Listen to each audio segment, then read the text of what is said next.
Hello everyone, আসসালামু আলাইকুম। কেমন আছেন সবাই? আই হোপ সবাই অনেক বেশি ভালো আছেন। আলহামদুলিল্লাহ, আমিও আমার পরিবার পরিজন নিয়ে ভালো আছি। এই তো প্রতিদিনের মতো আবার একটা নতুন ব্লগ নিয়ে এসেছি আপনাদের মাঝে। আশা করি আজকের ব্লগটি আপনাদের অনেক বেশি উপকারে আসবে। তো আজকের ব্লগটি আমি আগের দিন রাতের বেলা এখানে অনেকগুলো রুটি বানিয়ে রেখেছিলাম।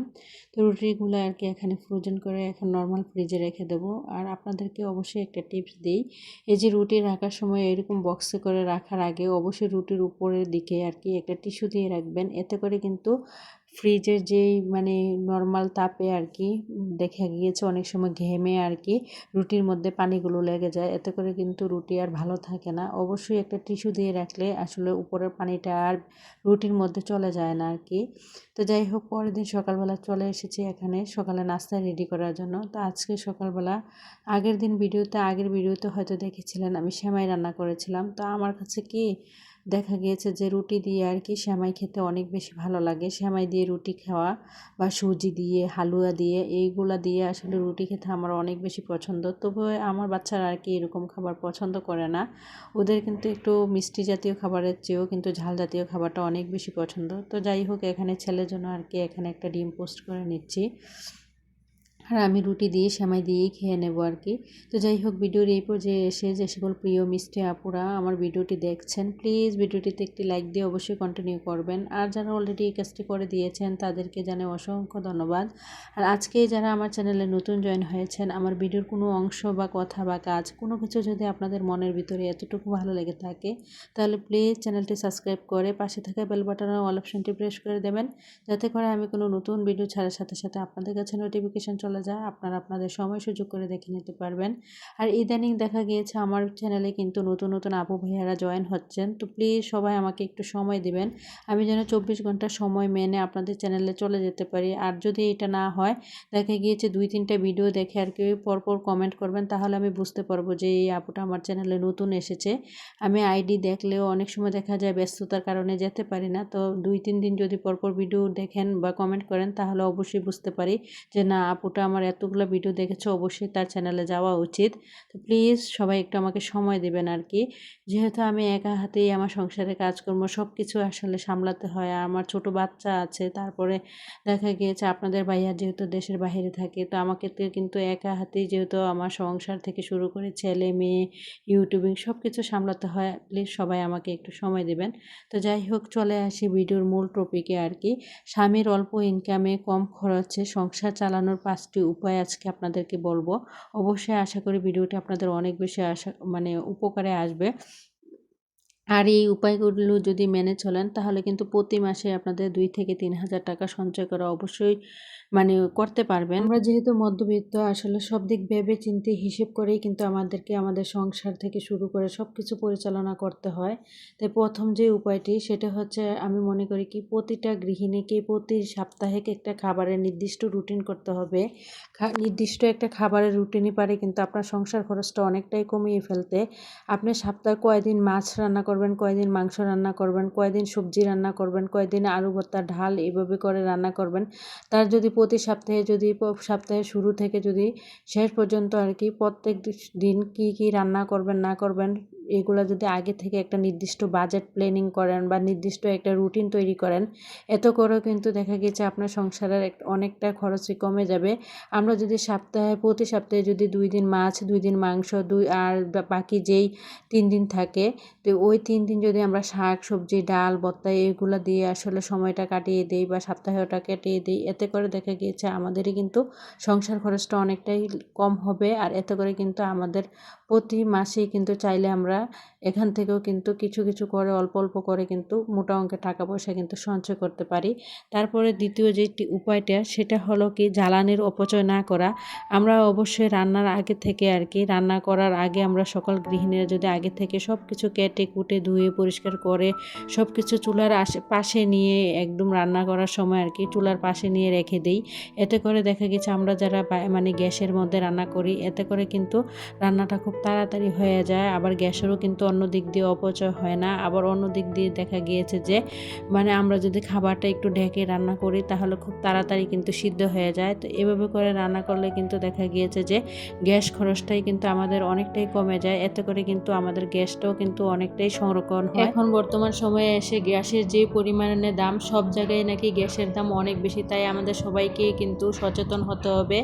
গ্যাস বা জ্বালানির ক্ষেত্রে আর কি যে কোনো খেয়াল রাখতে হবে কোনো দিক দিয়ে যেন গ্যাসের এইভাবে সচেতন হলে কিন্তু আমরা গ্যাস খরচ থেকে অনেকটা টাকা পয়সা আর কি সঞ্চয় করতে পারবো। এই যে দেখেন আমি কিন্তু প্রতি সপ্তাহের মধ্যে চেষ্টা করি একদিন হলো কিন্তু আমার বাসায় ডাল ভর্তা তারপর এইরকম বা দেখা গেছে আমি কিন্তু সবসময় 2 দিন শাক 2 দিন শাকসবজি আর কি শাক সবজি 2 দিন আমি চালিয়ে দিই। একদিন শুধু ডাল ভর্তা ডিম ভাজা বা আলু ভর্তা এগুলো দিয়ে চালিয়ে দিই।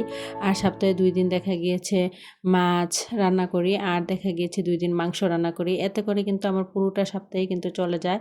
তো আজকে কিন্তু আমি কোনো কিছুই রান্না করব না, শুধুমাত্র ডাল আলু ভর্তা আর দেখা গিয়েছে যে আরেকটা মাছের ভর্তা করেছি আর কি। তো আমি প্রতি সপ্তাহের মধ্যে একদিন এরকম করে আলু ভর্তা ডাল দিয়ে আর কি আমার সংসারটাকে একদিন চালিয়ে দিই। এতে করে কিন্তু আমার সংসার খরচটাই অনেকটা কমে যায়। আমি যদি এখানে আজকে মাছ রান্না করতে যেতাম দেখা গিয়েছে আমার কিন্তু মাছ খরচটা অনেকটাই বেঁচে গিয়েছে আমি মাছটা না রান্নার কারণে না করার কারণে। তো আমরা যদি এভাবে করে আসলে সংসারের একটা নির্দিষ্ট খাবারের তালিকা তৈরি করি এতে করে কিন্তু সংসার খরচটা অনেকটাই কমে যায় আর কি।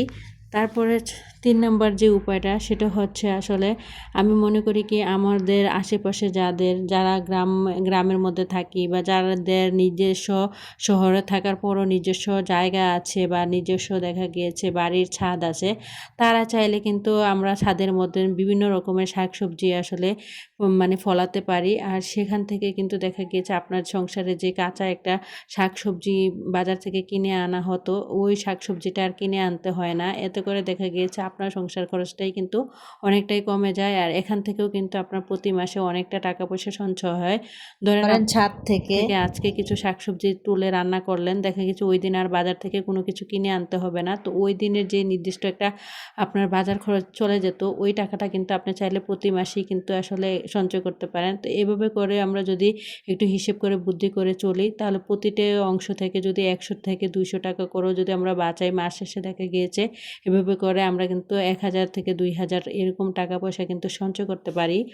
4 নাম্বার যে উপায়টা সেটা হচ্ছে আমরা চাইলে কিন্তু হাঁস মুরগি লালন পালন করতে পারি। অনেকে আছে বাসা বাড়িতে থাকি তারপর কিন্তু বারান্দার মধ্যে দেখেছি আমি টঙ্গের মতো সিস্টেম করে কিন্তু আমরা হাঁস মুরগি পালন করে মানে হাঁস পালন করে না, অনেক আপুরদের ভিডিওতে দেখেছি মুরগি বা পাখি আর কি পালন করে। তো আসলে মুরগিটা যদি পালন করেন তাহলে ওইখান থেকেও কিন্তু দেখা গেছে আপনার ফ্যামিলিতে যে একটা ডিমের ব্যাপার থাকে বাহির থেকে ডিম কিনে আনলে দেখা গিয়েছে ডিম কিনে আনতে যেই পয়সাটা আসলে খরচ হয় আপনার যদি 5 থেকে 6টা বাসায় মুরগি পালন করেন এখান থেকে কিন্তু আমাদের ডিমের চাহিদাটা পূরণ হয়ে যায়। তো আবার অনেক আপুরা দেখি যে ছাদের মধ্যেও কিন্তু মুরগি পালন করেন। তো আসলে আমরা চাইলে কিন্তু ভাড়া বাসায় থেকেও কিন্তু এভাবে মুরগি পালন করে বা ছাদের বারান্দার মধ্যে বা ছাদের মধ্যে শাকসবজি চাষ করেও কিন্তু আমাদের সংসার খরচটা অনেকটাই কমিয়ে ফেলতে পারি বা আমাদের সংসারে যে যাবতীয় সবজি যে একটা চাহিদা বা ডিমের যে চাহিদা সেটা কিন্তু পূরণ হয়ে যায়। তো আমরা শুধুমাত্র একটু বুদ্ধি করে আর একটু পরিশ্রম করেই কিন্তু চাইলে আমাদের সংসার খরচটা এখান থেকে কমিয়েও কিন্তু বাইরে থেকে ডিম কিনে আনতে গেলে যেই টাকাটা খরচ হতো ওই টাকাটা আর কিনে আনতে ডিমগুলো কিনে না এনে কিন্তু ওই টাকাটা আমরা চাইলে কিন্তু সঞ্চয় করতে পারি। তো তারপরে 5 নাম্বার যে উপায়টা সেটা হচ্ছে আসলে বিদ্যুতের অপচয় না করা। অযথা কারণে আমরা অনেকেই আছি বাসার মধ্যে কেউ থাকে না, লাইট ফ্যান এসি লাগিয়ে এক রুম থেকে অন্য রুমে চলে যায়। আমরা যদি এই কাজগুলো না করে দেখা গিয়েছে সবসময় বাসার দরজা যদি আমরা বাসা বাড়িতে থাকি চাইলেও কিন্তু দরজা খুলে রাখতে পারি না। যারা গ্রামের বাড়িতে থাকেন তারা চাইলে কিন্তু সবসময় দরজা জানালা খোলা রাখতে পারেন। এতে করে দেখা গেছে বাহিরের যে আলো বাতাস এগুলা কিন্তু রুমের মধ্যে সবসময় আসে প্রতিনিয়ত। কারেন্ট না থাকলেও বা দেখা গেছে ফ্যান না চালিয়ে রাখলেও কিন্তু বাহিরের বাতাস আসার কারণে কিন্তু দেখা গিয়েছে এখান থেকেও কিন্তু অনেকটা বিদ্যুৎ বিল কিন্তু আমাদের অপচয় হয় না বা এখান থেকেও কিন্তু আমরা অনেকটা বিদ্যুৎ বিল কমাতে পারি। তারপরে দেখা গেছে আমরা যারা বাসার মধ্যে থাকি তারা যদি বেশিরভাগ সময় রুমের দরজা না খুলে রাখলেও জানালাগুলো খুলে রাখি দেখবেন বাহির থেকে কিন্তু নির্দিষ্ট পরিমাণের আলো বাতাস প্রবেশ করে, যার কারণে আর সবসময় লাইট বা ফ্যান লাগিয়ে রাখতে হয় না, এসি লাগিয়ে রাখতে হয় না। এভাবে হিসেব করে আর বুদ্ধি করে চললেও কিন্তু, একটু বুদ্ধিটা খাটিয়ে চললেও কিন্তু দেখা গিয়েছে এখান থেকেও কিন্তু বিদ্যুতের অপচয় হয় না, বা কারেন্ট বিল বেশি পরিমাণে কারেন্ট বিল উঠে না। তো কারেন্ট বিল না ওঠার কারণে কিন্তু যেই জায়গায় আপনার ২,০০০ টাকা কারেন্ট বিল আসতো, ওই জায়গায় দেখা গিয়েছে অনেকটাই কিন্তু কমে যাবে। ধরেন ১,৫০০ টাকা আসলো, তাও থেকে কিন্তু আপনার ৫০০ টাকা কিন্তু আপনার সঞ্চয় হয়। তো আমরা চাইলে কিন্তু এভাবে করে একটু বুদ্ধি খাটিয়ে রুমের জানালাগুলা খোলা রেখেও কিন্তু দেখা গেছে আমরা বিদ্যুৎ বিলটা অনেকটাই কমাতে পারি। তো যাই হোক, আপনাদের সাথে কথা বলতে বলতে কিন্তু আজকে আমি ৫টে উপায় বলে দিয়েছি। এই উপায়গুলো মেনে চললে কিন্তু আমরা যারা মধ্যবিত্ত আছি প্রতি মাসে কিন্তু ২০০ থেকে ৩০০ বা ৫০০, ১,০০০, ২,০০০ টাকা কিন্তু এভাবে করে মোটা অঙ্কের টাকা কিন্তু সঞ্চয় করতে পারি। তো যাই হোক, দুপুরবেলা কিন্তু রান্না করে নিয়েছিলাম, হয়তো দেখতে পেয়েছেন, ডাল আর আলু ভর্তা। আজকে করেছি আর একটা মাছের ভর্তা করেছি। আমি কিন্তু প্রতি সপ্তাহে একদিন হলেও কিন্তু ডাল, আলু ভর্তা, ডিম ভাজা এইগুলা দিয়ে একটা সপ্তাহে একটা দিন কাটিয়ে দিই। এতে করে আমার আর বাজার করতে হয় না। এতে করে কিন্তু আমার অনেকটা টাকা কিন্তু সেভিংস হয় বা সঞ্চয় হয়। তো যাই হোক, আপনাদের সাথে কথা বলতে বলতে এখানে কিন্তু বিকেলবেলা আগের ভিডিওতে হয়তো বলেছিলাম টমেটো সংরক্ষণ করব বা টমেটোর সস বানাবো। এতে করে এই যে দেখেন আজকে যে টমেটোর সসটা বানিয়েছি, এই সসটা যদি আমি বাইরে থেকে কিনে আনতে যেতাম, কম হলেও কিন্তু এখানে আমার ১ কেজি পরিমাণ সস হয়ে গিয়েছে। তাহলে হিসেব করে দেখেন ১ কেজি বাইরে থেকে যদি সস কিনে আনতাম, কম হলেও আমার কিন্তু ৩০০ থেকে ৪০০ টাকা চলে যেত। আমি মাত্র একটু বুদ্ধি করে পরিশ্রম করে, হয়তো একটু পরিশ্রম সময় লেগেছে বা একটু কষ্ট লেগেছে, শুধুমাত্র একটু বুদ্ধি খাটিয়েছি বলেই তো দেখেন এখানে কিন্তু আজকে আমার ১ কেজি টমেটো সস আমি সংরক্ষণ করে নিচ্ছি। এগুলা কিন্তু আমি ডিপ ফ্রিজে রেখে দেব। আর হয়তো দেখতে পেয়েছেন কিভাবে আসলে টমেটো সস বানায়। ইউটিউবের মধ্যেও অনেক হাজার হাজার কিন্তু ভিডিও আছে। আমি কিন্তু ভিডিও দেখেই বানিয়ে নিয়েছি। টমেটোর মধ্যে সকল রকমের মশলা দিয়ে সিদ্ধ করে নিয়েছিলাম, তারপর ব্লেন্ডার করে নিয়েছি, একটা ছাঁকনির সাহায্যে আর কি ছেঁকে নিয়েছি। তারপরে আবার এই যে মানে যে ছাঁকার পরে যেই পেস্টটা হয়েছিল এটার মধ্যে দেখা গিয়েছে চিনি, তারপরে দেখা গিয়েছে বিভিন্ন ধরনের মশলা, বিট লবণ, বা একটু টেস্টিং সল্ট আর কি, এগুলা দিয়ে তারপর ভালোভাবে অনেকক্ষণ সময় নিয়ে আর কি এগুলা রান্না করে নিয়েছি। এতে করে কিন্তু আমার সসটা অনেকটাই স্বাস্থ্যকর হয়েছে। আসলে বাহিরের সস কিন্তু আমাদের শরীরের জন্য বা আমাদের বাচ্চাদের শরীরের জন্য অনেক বেশি ক্ষতিকর। ঘরোয়া উপায়ে যদি এভাবে আমরা সস বানিয়ে রেখে দিই, দেখা গেছে ১ বছরের সস কিন্তু অন্য বছর খাওয়া যায়, শুধুমাত্র ডিপ ফ্রিজে ফ্রোজেন করে আর কি। আর নর্মাল ফ্রিজে রাখলে দেখা গিয়েছে খুব তাড়াতাড়ি আর কি নষ্ট হয়ে যায়। তো আমি এগুলো ডিপের মধ্যে রেখে দেব। আশা করি আজকের ভিডিওটা আপনাদের অনেক বেশি উপকারে আসবে। তো যাই হোক, আমার পরবর্তী ভিডিও দেখার আমন্ত্রণ জানিয়ে আজকের মতো ভিডিওটা এখানেই শেষ করলাম। সবাই ভালো থাকবেন। খোদা হাফেজ। আসসালামু আলাইকুম। আর যারা ভিডিওতে লাইক দিতে ভুলে গিয়েছেন, প্লিজ প্লিজ প্লিজ আপনাদের কাছে অনেক অনুরোধ রইল, দয়া করে লাইকটা দিয়ে দেবেন।